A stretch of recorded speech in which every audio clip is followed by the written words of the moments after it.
Well, Aaron, welcome back to Ashton Gate. It's a privilege to have you back, of course. How does it feel to return to your first club and your first stadium? It was amazing, to be honest. It's a lot different from when I used to play here, but it's massively changed, but in a brilliant way. Yeah. And what's the biggest difference so far from your playing days to now?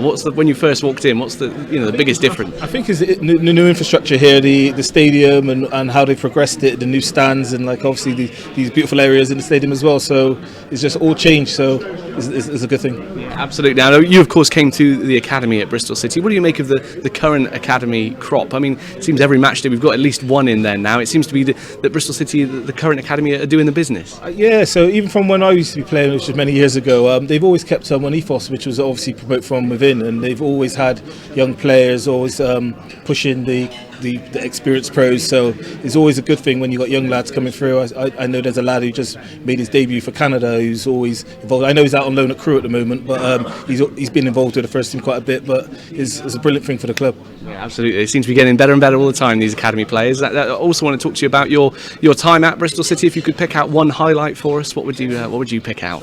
Oh, I think there was a few. We won the LDV Vans Trophy. That was one.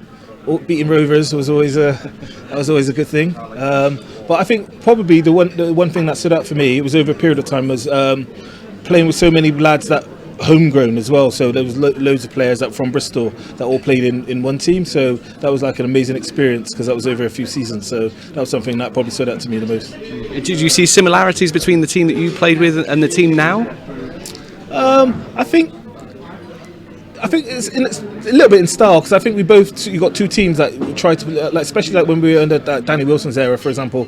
We were a team that liked to play football and keep possession. I know the new manager's in now, and I think he's implementing his style on it, and you've seen the results come now. But I think they're trying to play good football as well. So there are some similarities, but just complete different time periods. Thank you, Aaron. Thanks for chatting to us. No problem. Thank you for having me.